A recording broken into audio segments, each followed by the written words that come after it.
Yes, it is a new year, and I'm sure many of you want to know how the new tax plan will affect you. Joining me now is Tom Wheelwright. He's a CPA, CEO, and author of Tax-Free Wealth. Always good to have you back on Arizona Thanks Daily so much Mix. Thank you. Thank you. So you read the entire GOP tax bill, over 1,000 pages, more than once. More than once. You are a brave soul.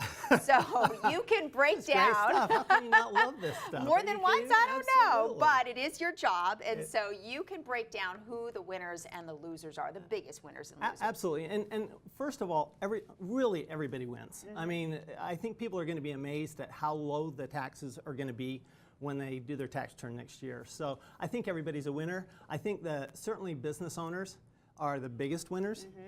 And certainly, you know, investors also, real estate investors, huge winners. Well, let's talk specifics, starting with the deductions and changes.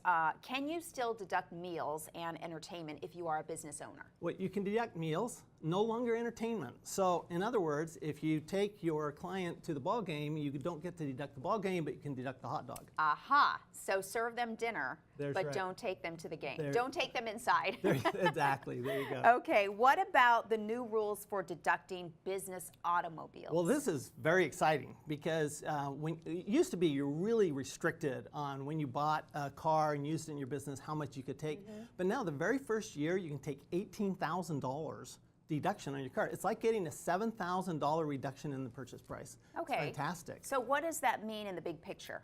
Well, it means I think we're going to see a lot of business owners buying new cars this year. I don't think we're going to see as many leases. Okay. And if you buy an SUV or a truck, it's 100% deductible. That's just amazing. It's fantastic. Yeah, that's going to help a lot of people. Can you still deduct mortgage interest? I know a lot of people are very concerned about that. People are concerned, but I don't think they should be so much, because if you had a mortgage, the rules really don't change for you if you already had a mortgage. If you're buying a new house, then it is going to change. It reduces. If you buy something over $750,000, your mortgage is over $750,000, you're not going to deduct quite as much as you used to be able to. Okay, so what does that mean when it comes to decision making if you are thinking about buying another house? I actually think a lot of people are going to think about renting. Okay. Because clearly the incentive here is for investors as opposed to homeowners. And so they're really saying, you know what, it used to be a big deal to own a home in the U.S. and we were really encouraging that. Well, not so much anymore. It's okay to rent. It's okay that we're like the rest of the world and we actually rent our homes. And I think you're going to see a lot more renters. Well, we've seen that so far, so looking forward to seeing more of that in 2018. Is alimony deductible? This is my favorite one. So there's got to be some senator that is getting divorced right now, because alimony's always been deductible, right?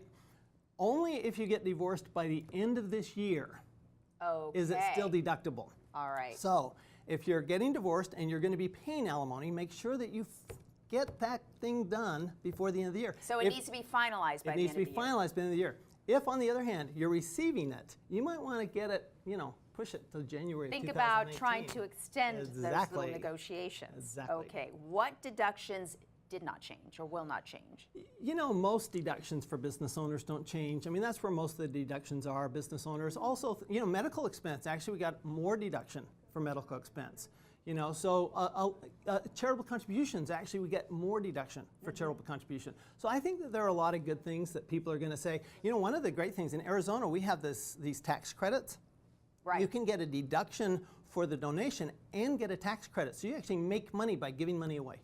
Which is very important because there are so many nonprofits and organizations that really need our help. Exactly. We really rely on it. So what's your advice moving forward, especially for small business owners and, as you said, those real estate investors? Well, as you alluded to, it's 1,100 pages, right? So this is a complicated tax law. I mean, we try to simplify it as much as possible. That's why I wrote the book Tax-Free Wealth, and I've updated it for a second edition coming out.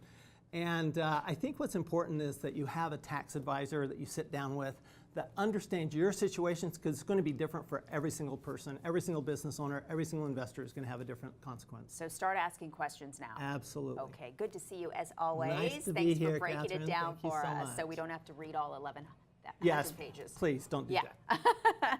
All right, when we come back, we're going to talk to a musician who is from here in the Valley who is on the rise. Stay right there.